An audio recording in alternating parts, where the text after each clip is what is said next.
Aleluya, gloria a Dios. Amén, aleluya. Qué privilegio es estar aquí, amén. Le doy gracias a nuestros pastores que nos tienen la confianza de poder compartir la palabra que es santa, amén. Y ahí donde están, ahí sentaditos, les voy a pedir que inclinen su rostro y me pongan en oración. Dios ha dado una palabra bien poderosa y por los últimos 2 días Dios ha estado quebrantando mi corazón. Así que le pido a Dios que me dé el poder para poderla compartir como Dios me la dio a mí, ¿verdad? Porque la palabra era para mí, pero yo sé que es para ustedes también. Amén. Y Señor bendito, Padre Santo, Señor. Venimos, Señor Padre Santo, con toda la reverencia, Señor. Entendiendo que estamos aquí, Señor, en su casa, en el templo de misericordia y reposo, Señor. Donde se encuentra eso, Señor, el reposo y su misericordia, Señor. Y esta tu bendita palabra, Señor, la quiero exponer, Señor, Padre mío, Señor, como usted la ha puesto en mi mente, Señor, en mi corazón, Señor. Y ya, Señor, Padre Santo, tocado, Señor, hasta los tuétanos, Señor, de mis huesos, Señor.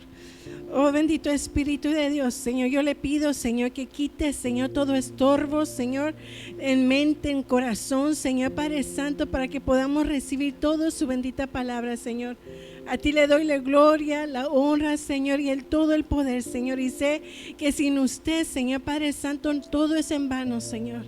Pero con usted, Señor Padre Santo, yo sé que el poder de Dios está aquí, la gloria de Dios está aquí, Señor. Y le pido, Señor, como decía el cántico, Señor Padre Santo, que su poder y su gloria, Señor, se manifieste en este lugar, Señor Padre Santo. Se lo pido, Señor, en el nombre de su Hijo amado Jesús. Y todos decimos: amén, amén, aleluya. He traído el tabernáculo, es un regalo que mi hijo David, muy bello regalo que le dio a mi esposo hace unos años. Y no voy a hablar acerca de el proceso. Oh, thank you so much, mija. Thank you. No voy a hablar acerca de cómo es el proceso de llegar al lugar santísimo, el cual me encantaría poderlo exponer porque tiene un gran poder, ¿verdad? Entender cómo llegar al lugar santísimo, donde la gloria de Dios, el poder de Dios se manifestaba. Amén. Pero voy a estar hablando acerca del arca, el arca del pacto, y les voy a pedir que si pueden abrir sus Biblias en Primera de Samuel capítulo 4, y vamos a empezar con el versículo del 1 al 3. Quiero empezar con este pensamiento donde dice: todo lo que haces en esta tierra se convierte en una ofrenda, de modo que lo mejor de tu tiempo, talento y fuerzas no se la puede llevar el mundo, sino que debe de ser para el Señor. No olvides que tu servicio es muy valioso para Dios, por eso cada cosa que hagas procura hacerla en excelencia, como para agradar al Señor y no a los hombres.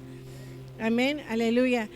Quiero empezar hablándoles el título, dándoles el título, y el título lo he puesto: Icabod, se ha ido la gloria de Dios. Icabod, se ha ido la gloria de Dios, aleluya. En el versículo 1 dice: la palabra de Samuel llegó a todo el pueblo de Israel. En aquellos días los israelitas salieron a enfrentarse con los filisteos y acamparon cerca de Benecer. Los filisteos que habían acampado en Afec desplagaron sus ropas para atacar a los israelitas. Se entabló la batalla y los filisteos derrotaron a los israelitas, matando en el campo a unos 4,000 de ellos. Cuando el ejército regresó al campamento, los ancianos de Israel dijeron: ¿por qué nos ha derrotado hoy el Señor por medio de los filisteos? Traigamos el arca del pacto del Señor, que está en Silo, para que nos acompañe y nos salve del poder de nuestros enemigos. Fíjense que hemos visto en la palabra de Dios que hubo muchas guerras, ¿verdad? Y cómo el arca del pacto iba con ellos. Pero el arca del pacto no se podía mover si no era porque Dios decía que se tenía que mover. ¿Y cómo se tenía que mover? Y sin duda alguna tenía que haber sacrificios, tenía que haber ofrendas, tenía que haber un proceso santo para poder mover el arca, y solamente ciertas personas, sumos sacerdotes, la podían mover. Solamente el sumo sacerdote podía estar en el lugar santísimo, que era la parte más interior del tabernáculo. Solamente él. Cualquier persona que se atreviera se culminaba, ¿me entiende? Quedaban mal, pero los ancianos, fíjense, decían: ¿por qué nos ha abandonado Dios? ¿Qué es lo que ha pasado? Lo que pasó es de que los israelitas estaban en pecado, habían estado blasfemando el nombre de Dios, habían hechose idólatras, habían hecho malas cosas. Estaban los hijos de Eli, el sumo sacerdote, que ellos estaban al cargo, no conocían a Dios. La palabra de Dios dice allí que los hijos de Eli no conocían a Dios, pero sin embargo estaban allí al servicio. Y dice que se acostaban con las mujeres que estaban a las puertas de los atrios y hacían cosas, robaban las ofrendas y le quitaban lo que solamente a Dios le pertenecía. ¿Qué es lo que le pertenecía? Lo que Dios decía: ustedes no pueden comer, eso solamente es para mí. Y eso era la grosura del animal, era solamente para él. Por eso Dios vio con tanto agrado la ofrenda que Abel le dio, porque dice que Abel fue y escogió de lo más gordo de sus rebaños, de lo más gordo, y al Señor le agradaba. Dice que cuando se quemaba la gordura era como un olor fragante. Pero sin embargo los israelitas estaban haciendo todas estas cosas en desobediencia. Amén. Entonces, pero sin embargo los ancianos se preguntaban: ¿por qué nos abandonó Dios? ¿Por qué nos dejó? En Deuteronomio 28:7 dice: el Señor vencerá a tus enemigos cuando te ataquen. Saldrán a atacarte de una sola dirección, pero se dispersarán por 7. Fíjense lo que dice la palabra de Dios, es una promesa, que cuando el Señor está contigo, Él vencerá a tus enemigos. ¿Y cuánto lo creen? Amén. Que Él, cuando vengan enemigos, aunque se levanten 1000 o 10,000, dice que no prevalecerán, porque el Señor está conmigo. Esa es la convicción, que cuando estamos caminando con Dios, Él está no atrás ni a un lado, sino que va delante de nosotros peleando nuestras batallas. Y dice que se dispersarán por 7 caminos. Amén. Entonces era la desobediencia de los israelitas lo que trajo esta pérdida de 4,000 hombres. Amén. Y dice: y ellos fueron y trajeron el arca del pacto, pero no, porque ellos se acordaron que cuando el arca de pacto iba con ellos, cuando fueron sacado el pueblo de Dios, fue sacado de Egipto, que iba con ellos el arca del pacto. Pero el arca de pacto era algo que Dios había diseñado muy detallosamente, porque sabemos que el Señor todo lo que diseña lo diseña perfecto, todo. Y eso es: tú fuiste diseñada perfectamente, diseñado perfectamente. Todo lo que el Señor ha creado, los cielos y la tierra, dice que cuentan su gloria. Todo lo que hace Dios lo hace perfecto, lo hace maravilloso. Amén. Pero en ese momento Dios quería hacer el arca del pacto, donde allí el sumo sacerdote iba a poder estar presente a él para escuchar las instrucciones. Había un propósito, donde allí el poder y la gloria de Dios se manifestaba. La presencia de Dios estaba allí cuando había un sacrificio, un holocausto, una ofrenda, cuando había un proceso, cuando había el propósito de Dios estar allí. Pero cuando ellos se llevaron el arca del pacto, habían podido caer culminados, pero la gloria de Dios no estaba allí.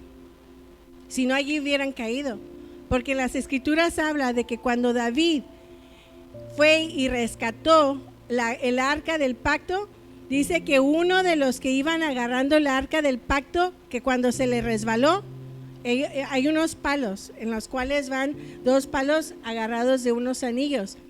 Entonces dice que se le iba resbalando del carro y él tocó el arca del pacto.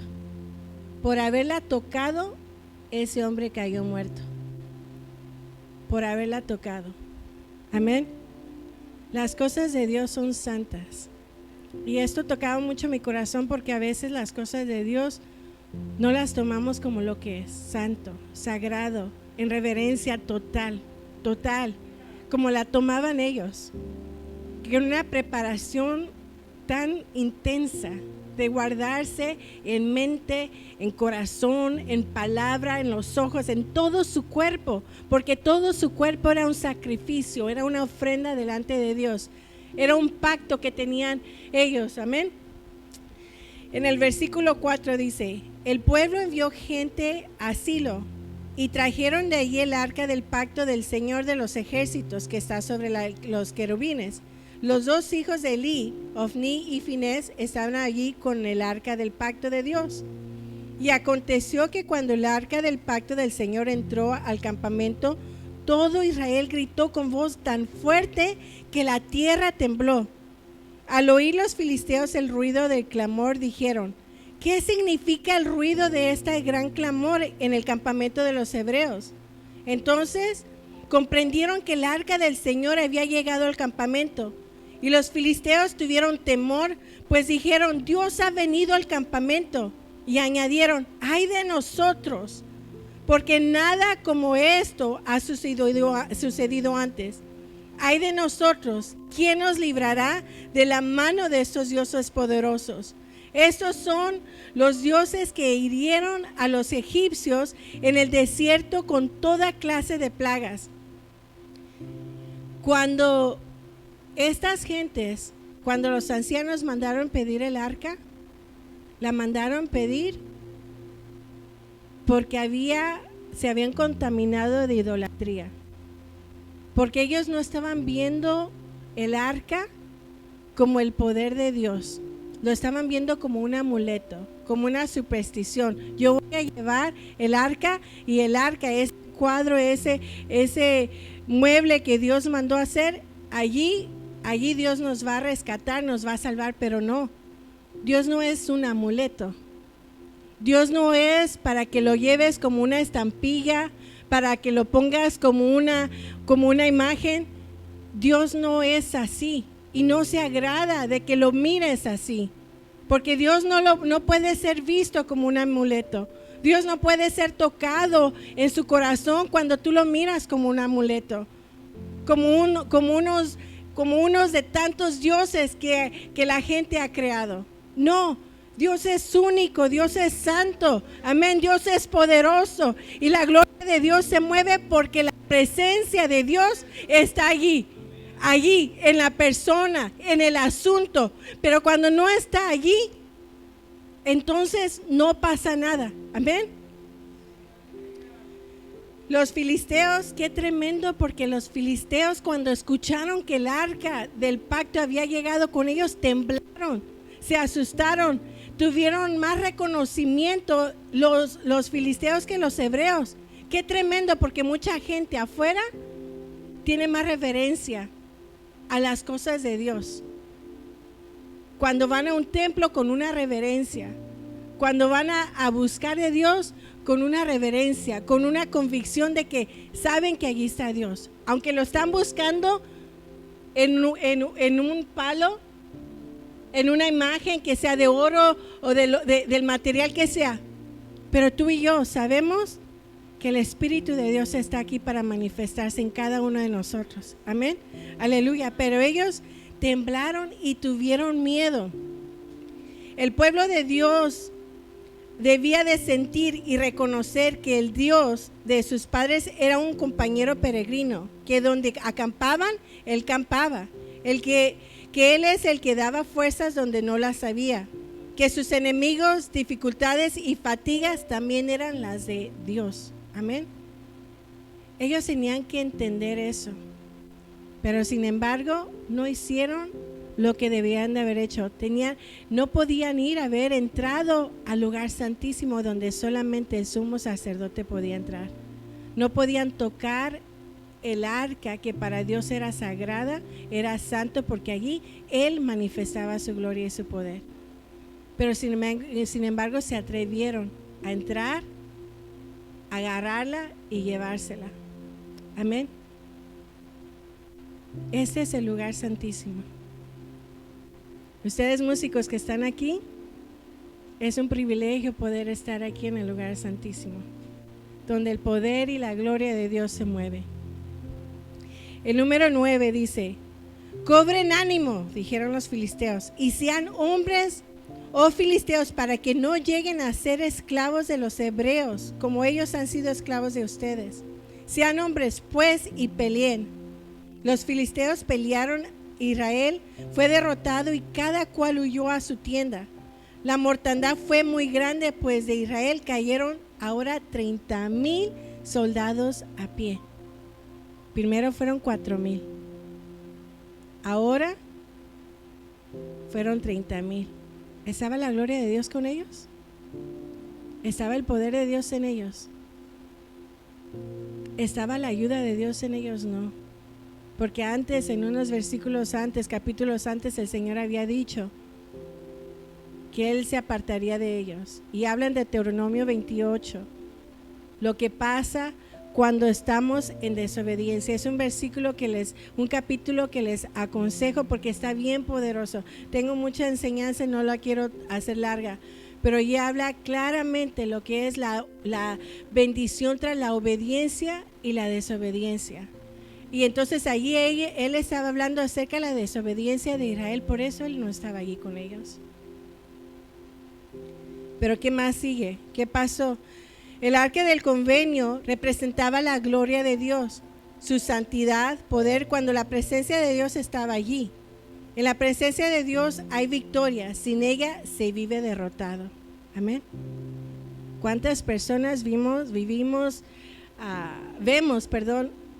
fuera derrotados, que no tienen pensamiento de ver más allá?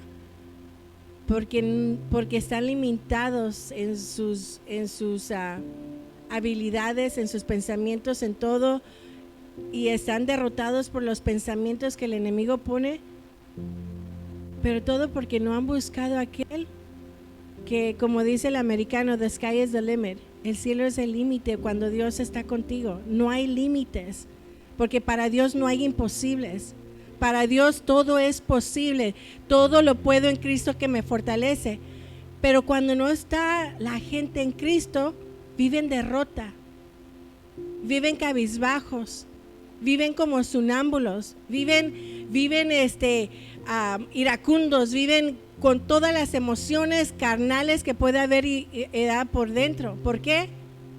Porque no está Cristo, aquel del cual mana la vida, del cual se manifiestan los frutos del Espíritu Santo. Amén.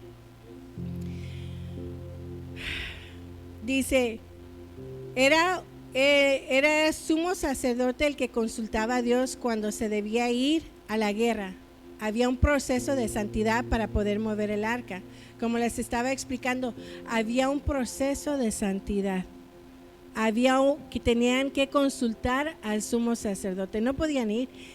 El sumo sacerdote tenía que preguntarle a Dios: ¿qué quieres que haga? ¿Vamos a la guerra o no?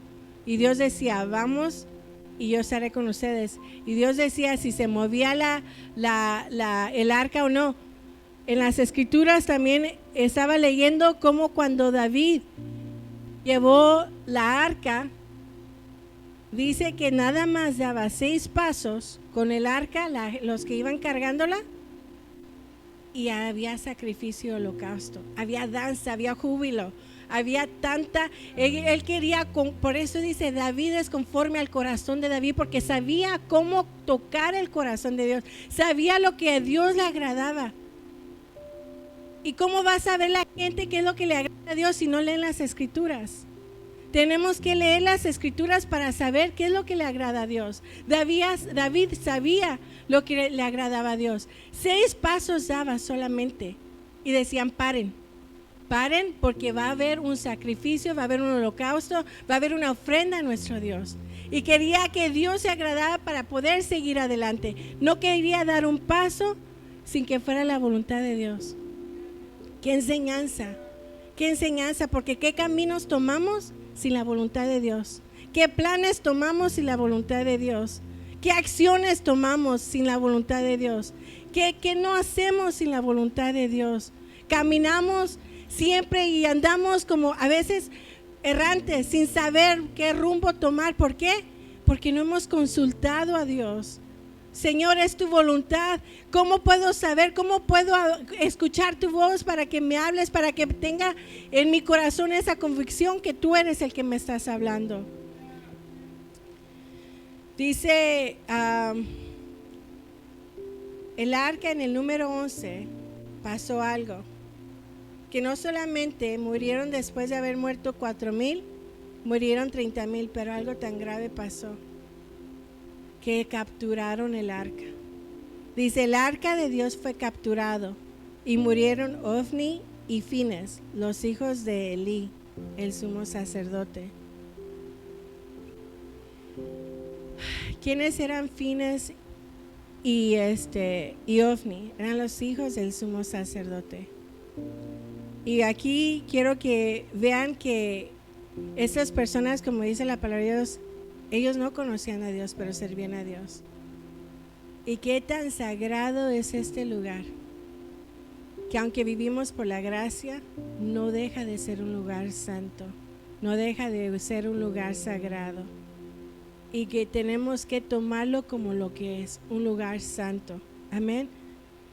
Pero a Samuel, aunque era el sumo sacerdote que fue usado por muchos años para el pueblo de Dios, él tenía autoridad sobre la gente, pero la había perdido o tal vez nunca la tuvo con sus hijos. Y 2 veces Dios le habló. Y esto habló mucho, o sea, hay tanta enseñanza en esto que Dios estaba hablando, pero fíjense en 1 Samuel 2:27, y esto es para todos los padres. Dice, entonces un hombre de Dios vino a Elí y le dijo, así dice el Señor, ¿no me revelé ciertamente a la casa de tu padre cuando ellos estaban en Egipto como esclavos en la casa de Faraón?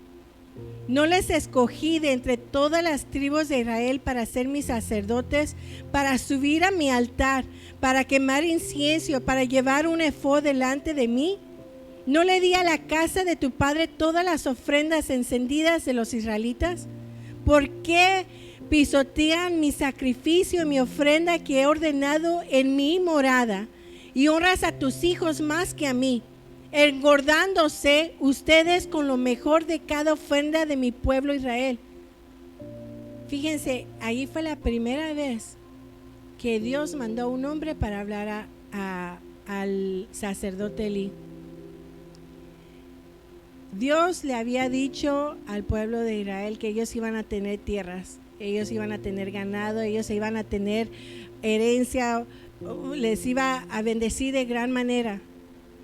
Para el pueblo de levitas, a los levitas les dijo, pero ustedes no tendrán tierras, no tendrán ganado, pero yo seré su porción. Yo seré su porción. Yo seré el que voy a sustentarlos. Yo seré el que los voy a bendecir. No carecerá nada. Qué gran bendición. O sea, tal vez a veces habrán visto los levitas con celo lo que los otros tenían. ¿Desde cuándo la porción de Dios llegó a ser menospreciada por ellos? ¿Desde cuándo la porción de Dios ha sido menos para cada uno de nosotros? La porción de Dios, que Él está diciendo, yo seré tu porción, yo seré para ti, yo estaré contigo, tú estarás conmigo, tú estarás en mi altar, tú te encargarás de estar en mi presencia, en mi gloria, en mi poder. Qué preciosa herencia el poder estar allí. Pero sin embargo, lo tomaron en poco. Lo tomaron en poco. Allí le está diciendo a este hombre, que no he sido yo para contigo, no he sido yo tu porción, no he sido yo lo que te he dicho que debes de hacer, pero sin embargo te has engordado. Fíjense cómo Elí no solamente perdió la autoridad sobre sus hijos, sino también empezó a hacer lo que ellos estaban haciendo, agarrando lo que solamente le pertenecía a Dios, que era la grosura, porque le dijo que se han engordado con lo que a mí me pertenece. Qué tremendo. Pero lo más tremendo es de que pasó tiempo Después de haber dicho, hemos escuchado de cómo cuando Dios vino a un hombre y le dijo, ¿sabes qué? Arregla tu casa porque hoy te vas a presentar a Dios. Él dice que se vistió de cilicio y no lloró, clamó, gimió, y Dios escuchó su oración y le fue extendido 15 años. Porque Dios escuchó su clamor, su arrepentimiento, había reconocido que había estado mal. Pero Elí vino y le dijeron, ¿qué hizo? Nada, nada.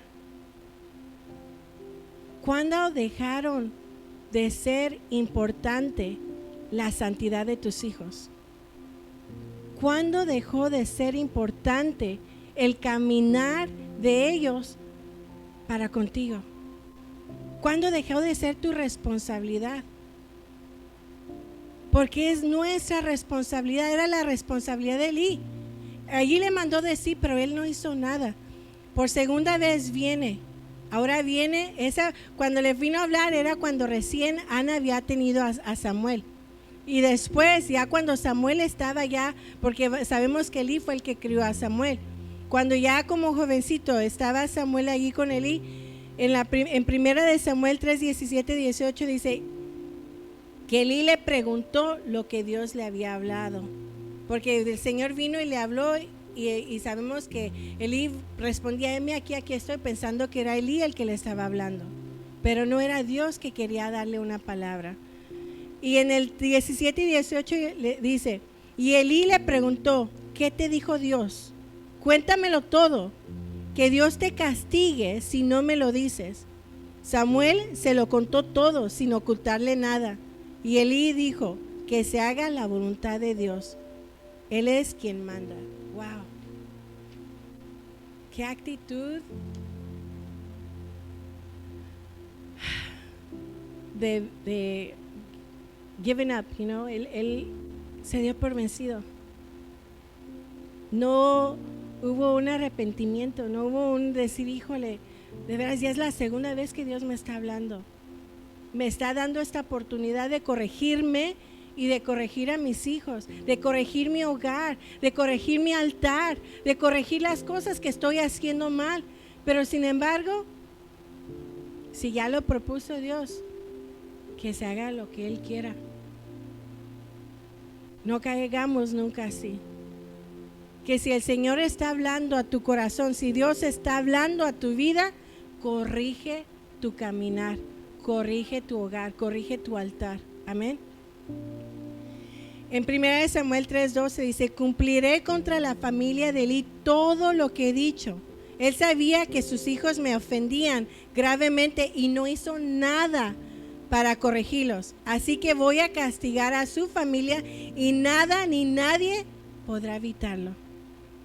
Podemos ofender, puedo ofender un día a Aldo, puedo ofender a mi hermana y les pido perdón si un día lo he hecho y Dios nos perdona, pero Dios no perdona la blasfemia, la ofensa hacia el Espíritu Santo, hacia su presencia. Y ellos estaban haciendo cosas ofensivas, graves en el lugar santísimo, en el lugar donde debe de estar consagrado. Amén. Entonces por eso Dios no estaba con ellos. Por eso hubo una matandad de más de 30,000 personas. Dice en el versículo 12, dice, y un hombre de Benjamín corrió del campo de batalla y llegó aquel mismo día a Silo, con sus vestidos rotos y polvo sobre su cabeza. Cuando llegó, Elí estaba sentado en su asiento junto al camino esperando ansiosamente porque su corazón temblaba por causa del arca de Dios. Él no estaba preocupado por sus hijos. Obviamente yo creo que estaba preocupado de una manera, híjole, que no se mueran. Pero estaba preocupado por el arca del pacto porque sabía que el arca del pacto no debería de haber salido del tabernáculo. Sabía que no la podían haber sacado, tocado y no tenían derecho. Y sabía que algo grave iba a pasar. Él lo sabía. Él estaba ansioso para saber qué es lo que había pasado. Así pues, el hombre fue a anunciarlo en la ciudad y toda la ciudad rompió en gritos. Al oír Elí el ruido de los gritos, dijo: ¿qué significa el ruido de este tumulto? Entonces el hombre se acercó apresuradamente y dio la noticia a Elí. Elí tenía 98 años, sus ojos se habían cegado y no podía ver. El hombre le dijo a Elí: yo soy el que vine del campo de batalla. Hoy escapé del campo de batalla. ¿Cómo fueron las cosas, hijo mío?, le preguntó Elí. El que trajo la noticia respondió: Israel ha huido delante de los filisteos. Además, ha habido gran matanza entre el pueblo. También han muerto tus dos hijos, Ofni y Finés. Y el arca de Dios ha sido tomada.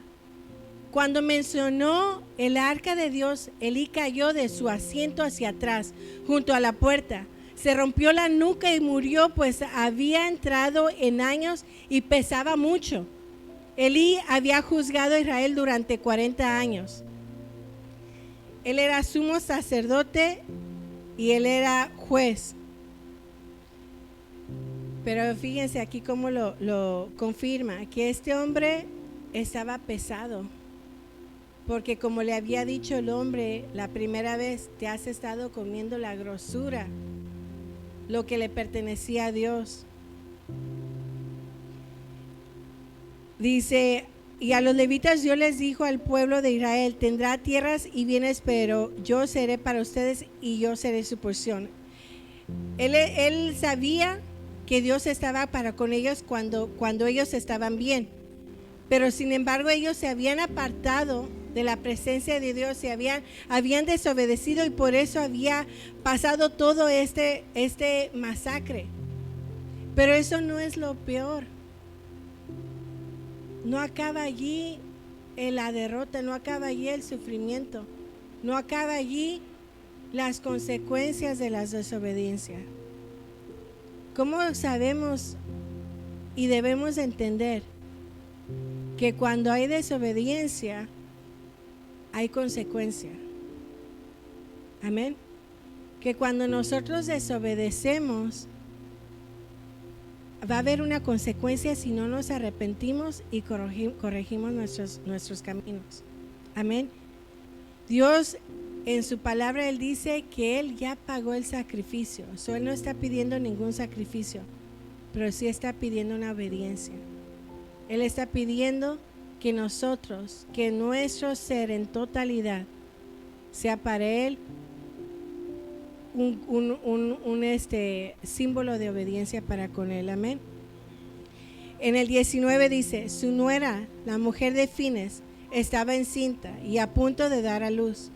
Al oír la noticia que el arca de Dios había sido tomada y que su suegro y su marido habían muerto, se arrodilló. Fíjense, esta acción me toca, me bendice, porque eso quiere decir que aunque Finés y su hermano, no recuerdo cómo se llama, el hermano era Ofni y Finés, aunque el esposo no era ni reverente, ni conocía a Dios, ni hacía las cosas de Dios, pero cuando esta mujer escuchó que se habían robado, que habían muerto su esposo, que había muerto su cuñado, que había muerto su suegro, dice que ella se arrodilló cuando escuchó que el arca se la habían llevado. Ahí me muestra que como a veces las mujeres sabemos aprender a arrodillarnos, sabemos clamar a Dios y reconocer cuando debemos estar de rodillas, que dicen que no hay lugar más alto que estar de rodillas. Amén. Y dio a luz porque le sobrevinieron los dolores de parto. Al tiempo que moría, las mujeres que estaban junto a ella le dijeron: no temas, porque has dado a luz a un hijo. Ella no respondió ni prestó nada de atención, pero llamó al niño Icabod y dijo: se ha ido la gloria de Israel, por haber sido tomada el arca de Dios y por la muerte de su suegro y de su marido. Ella dijo: se ha ido la gloria de Israel, porque el arca de Dios ha sido tomada. Se ha ido la gloria de Dios. Oh my God. Se ha ido la gloria de Dios por la desobediencia, por no tener santidad, por no conocer a Dios, por hacer su propia voluntad. Dice que ella no le emocionó el saber que había tenido un bebé, un niño. Ni siquiera abrió su boca, ni siquiera hizo ningún tipo de emoción. En su corazón, después de haberse arrodillado, ella cayó y lo único que pudo decir, Incabod, que significa se ha ido la gloria de Dios. Para ella eso le causó la muerte, porque murió, porque había entendido que lo más importante no era haber tenido un niño, no era el dolor de haber perdido a su esposo, ni a su suegro, ni a su cuñado. Lo más importante es de que la gloria de Dios se había sido transferida para otro lugar. Y para ella eso era tan importante. Y yo te pregunto hoy en este día, si la gloria de Dios tú has dejado que ha sido tomada de ti. Si la gloria de Dios ha sido transferida porque has sido desobediente, porque no nos hemos puesto en santidad, porque no hemos tenido un corazón reverente, porque no hemos hecho lo que Dios está demandando de nosotros. ¿Será que Incabod está aquí en las naciones pasando por epidemias del COVID, del Delta y de todas esas cosas? ¿Por qué? Porque la gloria de Dios no está allí. ¿Dónde está la nación de Estados Unidos? En God we trust. En Dios confiamos, y era una nación poderosa que ganaba batallas, pero ahora, ¿cómo está? Pero han sacado a Dios de las escuelas, de los tribunales, de las cortes, de todo lugar. Pero dicen los ancianos, ¿por qué nos ha dejado Dios? ¿Por qué ha dejado que nos maten? ¿Por qué nos ha dejado que nos derrote? Y a veces nos preguntamos, ¿por qué pasan las cosas? ¿Te has preguntado qué condición tienes? ¿Te has preguntado en qué condición te acercas a la gloria de Dios, a la presencia de Dios? O si acaso tal vez te acercas, porque estos varones ni siquiera, a pesar de estar allí en el lugar santo, no lo conocían. Dios anhela la fragancia de un sacrificio sincero, de un corazón genuino que se humilla ante su presencia y que trae ante sus pies lo mejor. Es el momento de examinarnos y determinar que Él es lo que realmente estamos trayendo ante la presencia de nuestro Señor. ¿Será que realmente lo estamos agradando con nuestro sacrificio o no?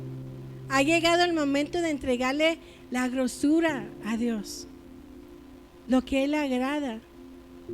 ¿Qué le hemos quitado a Dios? Los hijos de Elí le quitaban lo que solo a Dios le pertenecía. Nosotros, ¿qué le hemos quitado a Dios? ¿Qué le has quitado a Dios que le pertenece a Él? Pregúntate, ¿qué le ha quitado a Dios y se lo has entregado al enemigo?